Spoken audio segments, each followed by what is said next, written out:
nós precisamos falar sobre o desmatamento. Você com certeza já ouviu esse termo, mas você entende como o desmatamento acontece e quais são suas consequências? Nesse vídeo, nós vamos tentar esclarecer um pouco desse cenário e mostrar como as políticas públicas afetam o destino das florestas no Brasil. Aqui a gente vai fazer o registro fotográfico comprovando o crime ambiental. A Amazônia enfrenta a pior onda de incêndios em 7 anos. O Instituto Brasileiro de Pesquisas Espaciais informou nesta sexta-feira que entre janeiro e abril, 1.202 quilômetros quadrados de floresta amazônica foram devastados.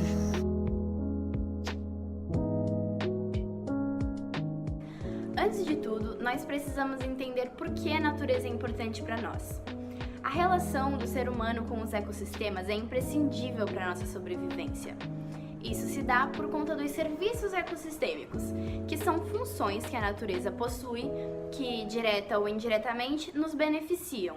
Esses serviços podem ser de provisão, como alimentos, água, matérias-primas, de regulação das condições ambientais, como as chuvas, a qualidade do solo, a quantidade de poluentes no ar, de suporte, como a produção de oxigênio, ciclagem dos nutrientes ou a provisão de habitat, e culturais, baseados nas interações íntimas da sociedade com o meio natural. O Brasil, em específico, é extremamente importante nisso tudo por abrigar a maior biodiversidade e a segunda maior área florestal do mundo. Infelizmente, ele também se enquadra como um campeão mundial de derrubada de florestas. Somente a partir da década de 1930 foram implantadas imposições legais sobre o uso dos recursos naturais brasileiros, que já eram explorados há mais de 4 séculos. Desde então, as políticas públicas voltadas à proteção ambiental passaram por diversas mudanças, que foram melhor explicadas nesse outro vídeo do canal. Mas mesmo a preocupação ambiental tendo aumentado gradativamente ao longo das últimas décadas, os níveis de degradação ambiental continuam alarmantes. E entre abril de 2019 e abril de 2020, as taxas de desmatamento cresceram cerca de 64%. Esse quadro é causado quase que exclusivamente pela ação antrópica, tendo como foco, entre outros fatores, o aumento da prática da agroindústria intensiva e a exploração madeireira. Segundo a FAO, somente aqui na América Latina, o aumento da prática agrícola por meio da produção industrial e a pecuária por meio do aumento dos pastos extensivos para a criação de gado são responsáveis por aproximadamente 70% do desmatamento de todo o território. Na Amazônia, ela representa cerca de 75% do desmate de todo o bioma. Atreladas ao desmatamento estão as queimadas, que são usadas para consumir o que a derrubada das florestas acabou deixando para trás, contribuindo para a fertilização do solo ou então para a formação de grandes pastos. As queimadas, elas poderiam até ser úteis para a humanidade, se elas fossem feitas e realizadas da maneira correta. Ou seja, elas poderiam nos ajudar a controlar incêndios naturais que viessem a ocorrer no futuro. Entretanto, fora de controle, como é o caso, em um cenário marcado por mudanças climáticas, como é o nosso caso, elas se transformam em incêndios descontrolados e que consomem paisagens inteiras. No período entre 2019 e 2020, a grande maioria das queimadas que ocorreram no sul da Amazônia tiveram alguma relação com a destruição das florestas. E elas ocorreram principalmente em áreas de fazendas, assentamentos rurais e em florestas do estado. Além disso, em julho de 2020, o manejo por meio do fogo foi proibido durante 120 dias por conta das altas queimadas que ocorreram naquele período. Mas mesmo assim, a taxa de queimadas continuou extremamente alta, o que mostra que a grande maioria das queimadas que ocorreram naquela época foram completamente ilegais. Outra questão é a perda da biodiversidade, já que além da devastação causada na fauna por causa do desmatamento das queimadas, as florestas também são habitadas mais diversas espécies animais. A vegetação queimada também gera cinzas, que pode poluir rios e baías, prejudicando a fauna aquática por conta da diminuição do oxigênio que está dissolvido nas águas. Os impactos ambientais influenciam até a chance de ficarmos doentes. Com o aumento do contato entre seres humanos e outros animais, novas zoonoses podem surgir, o que aumenta o risco de novas pandemias, como é o caso da Covid-19. Estudos já comprovam que o desmatamento pode aumentar a transmissão de malária, leishmaniose, hantavirose, febre amarela, doença de Chagas, só para citar alguns. Pode ser que você se pergunte se toda essa destruição não é necessária, como para atender a produção de alimentos, que tem uma demanda cada vez maior, por exemplo. Mas a resposta é não.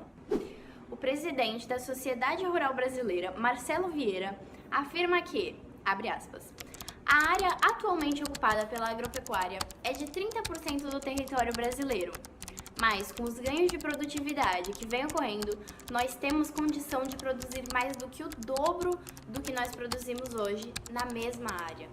A evolução tecnológica já nos possibilita aumentar a produtividade rural sem aumentar as áreas de plantações e pastos. E por mais que a agenda do agronegócio brasileira seja centenária, desde 2018 ela vem ganhando muito mais força, agora com um aparato burocrático ao seu favor, por conta principalmente do fortalecimento do Ministério da Agricultura, em detrimento dos interesses dos setores conservacionistas. Órgãos como o IBAMA, responsáveis pela fiscalização ambiental, passaram a operar com um corte de 31% nas verbas, que são destinadas ao Plano Nacional de Proteção Anual. Ao longo dos anos, o número de funcionários responsáveis pela fiscalização diminuiu em cerca de 55%.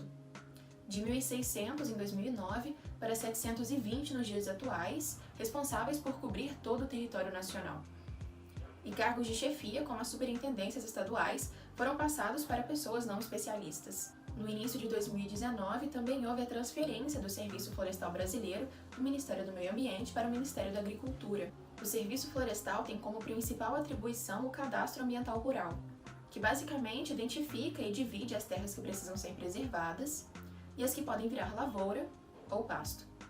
Com a mudança, quem faz essa divisão agora são os próprios agricultores. No mesmo mês, houve ainda a publicação de uma instrução normativa que autoriza a regularização de propriedades rurais que se localizam dentro de terras indígenas que estão aguardando homologação.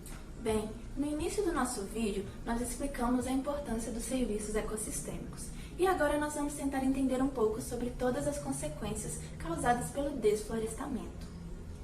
Para começar, é interessante a gente observar que uma árvore de porte médio pode bombear até 500 litros de água para o ar todos os dias. Por conta desse fenômeno, chamado de evapotranspiração, florestas como a Amazônia são responsáveis por funcionarem como uma grande bomba d'água, que retém a água do Oceano Atlântico por meio das chuvas e a envia de novo para a atmosfera no formato de vapor, sendo então responsável pela regulação de todo o esquema de chuvas que ocorre no interior do nosso país. Entretanto, com o desmatamento do bioma, o regime de chuvas no país está sendo alterado e toda essa situação que vem ocorrendo no Pantanal atualmente já pode ser considerada como um exemplo de uma dessas consequências. Haja vista que todos os incêndios que andam ocorrendo no Pantanal são intensificados por uma seca histórica que está acontecendo na região.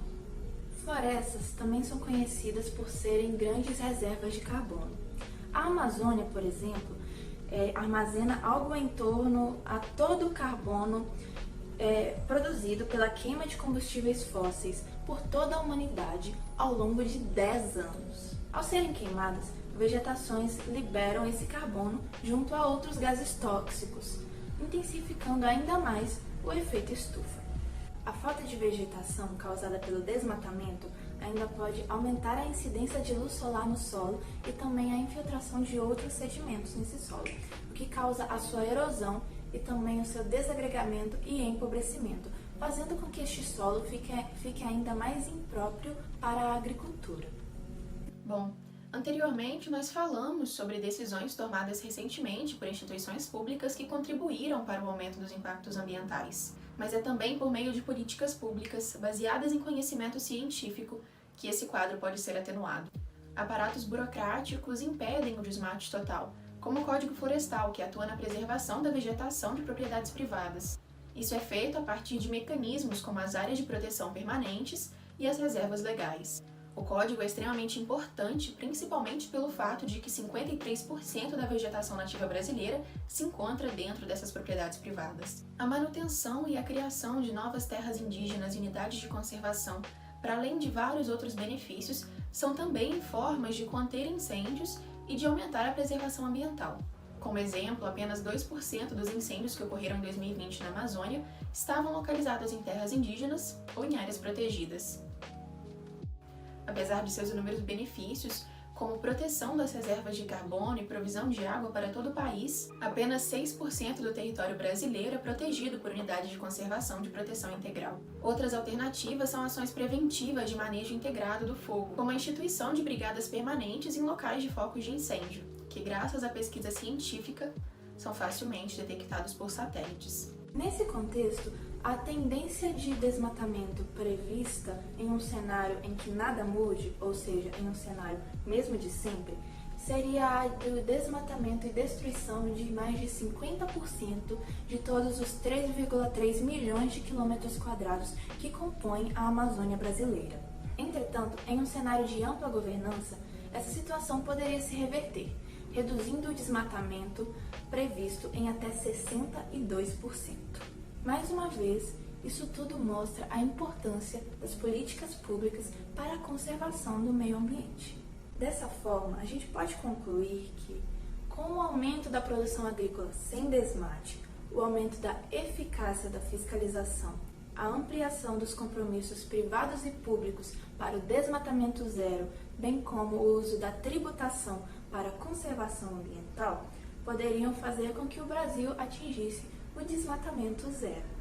Essas informações são extremamente importantes para todos os brasileiros. Precisamos pensar mais nisso e também na agenda ambiental defendida pelos nossos governantes. O seu poder de voto e de cobrança é extremamente importante para a preservação da vida e a manutenção da biodiversidade, tanto no Brasil quanto no mundo. Olá, curiosos! Esse é o segundo vídeo da série Brasil Ecopolítico, em parceria com o canal Artefato Curioso. Esse projeto é realizado por alunos do Instituto de Biociências da Universidade de São Paulo para a disciplina de Introdução ao Ensino de Biologia. Além deste vídeo, há outros dois que você também pode conferir. Um sobre origem de políticas públicas e outro sobre poluição hídrica. No mais, pedimos que curtam e compartilhem o vídeo e, claro, estendam essa discussão aos comentários. Vamos adorar dialogar com vocês. E lembrem, sempre se mantenham curiosos.